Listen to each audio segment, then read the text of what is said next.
February 1919. Tirana was restless. The Great War had ended, but peace had not yet reached Albania. From the heart of a crumbling empire, an Italian officer took pen to paper and sent a desperate message to Rome. A message marked URGENTISSIMA. And now, the letter begins. Tirana, February 8, 1919. Dear Lodi, I write to you and not to Vicenzi because I do not know what has become of him or where he might be, but in any case, what I say is meant for both of you. For me to decide to send a person expressly to Rome, as I now do, to deliver this letter, means that the situation is serious, indeed, gravely serious, and that I must resort to the fastest means at hand to make it known to you that immediate and adequate measures are necessary if we are to avoid not only the complete collapse of our political mission here, but also a repetition of the disasters suffered by our troops in Libya. If I had any official position that allowed me to write directly or telegraph to the Ministry of Foreign Affairs, I would not have delayed a single moment. But I am a poor, abandoned being, and what I could do, I have done, that is, to urge and urge again that poor man, the lawyer Gobi, who has been left alone at the most critical moment of the situation, and who, however much he tries, cannot perform miracles. He has lacked informants to keep him constantly aware of the situation, for those young men who call themselves attaches at the prefectures have been of no use at all. So I have tried to enlighten him on the truly grave state of affairs, but those who are on the coast, with the sea behind them, think that in a short time one or two of our ships will arrive, and therefore they see the situation as more rosy than it is.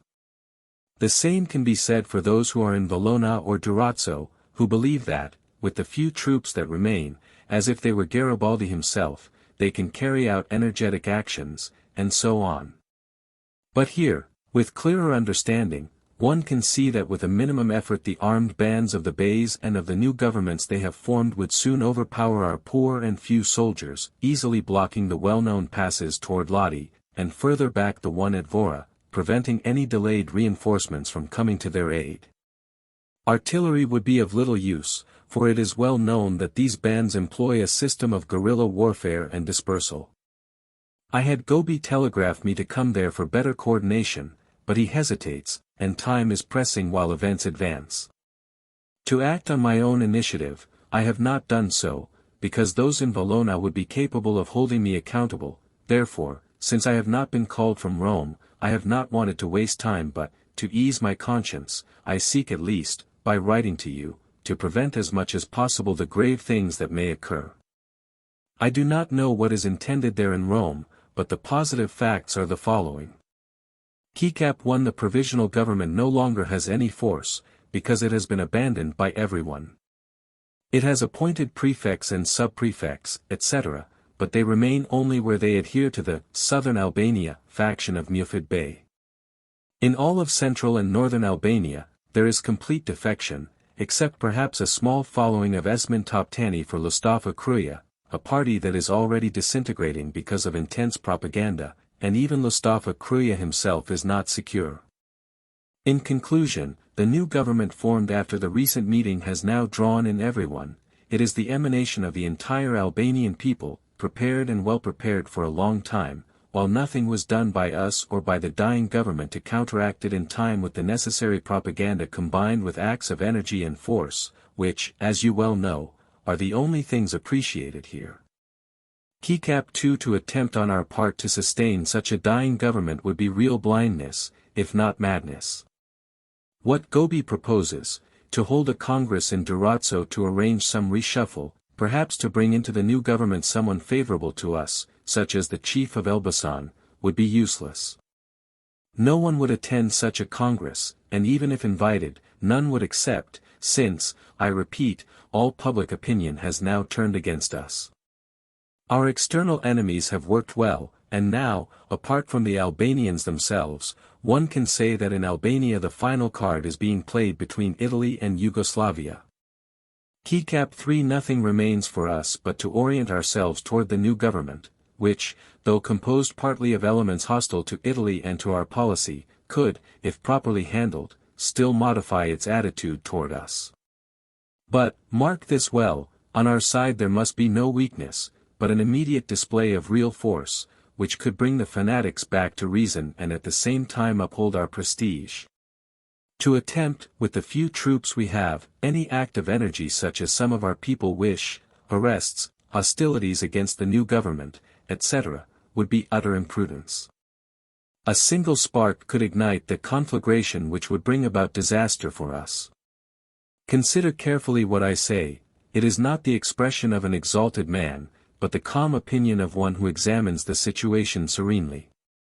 Remember, the dispatch of a single warship to the port of Durazzo would be ridiculous, it would serve only to reassure those on the sea, while in Albania it would be thought that the ship had come to be ready to take on board those who wished to flee, therefore an act of weakness, not of strength. Keycap 4 Instead, beyond diplomatic and cabinet practices, I insist that several ships, not one, should arrive to give a display of force, combined with the immediate sending, not of many, but at least 4,000 men, with some artillery and many machine guns. These men should be well treated, so that they do not become a spectacle of misery, as happens now when they barter their weapons and clothing with the locals. They should reside in Tirana and Elbasan, not scattered everywhere as they are now. At the same time, even before such reinforcements are announced, one must secretly withdraw those poor wretches now stationed in the interior, who at any moment risk being cut off. Think that those poor people certainly cannot oppose any possible Serbian advance, if that advance is not hindered by the new Albanian government, and even if such opposition, which I doubt, were to exist, only the same Albanian bands that Zagali could form in the Mat region would be able to offer resistance. Keycap 5 In conclusion, only an immediate and real show of force can still save the situation. If our government does not believe this and does not act at once, I see no other solution than an immediate withdrawal, to avoid even greater troubles and the repetition of what happened to Austria in her retreat. I write to you, dear Lodi, not only as a friend but as a man of conscience, who can at this moment render a true service to his country by informing it without reticence or concealment. Unfortunately, I have no official capacity to do so, but if I had been called, I would have spoken openly. I insist once more, we must act without losing a single minute. Remember that it is indispensable to have in this place, not in Bologna or Durazzo but in Tirana, the center of the movement, a person of high standing, of broad vision, above all and above everyone, to take in hand the direction of our policy and action. A firm handshake. Always yours. Ridolfi. P.S. It is useless for me to say that this letter is strictly personal and confidential. It must be considered as a most secret and reliable communication, and my name must remain concealed. The letter reached Rome. But no action was taken. Within a year, Albanian resistance ignited, and Italy's occupation collapsed. Another truth revealed. Another secret uncovered by the black folder.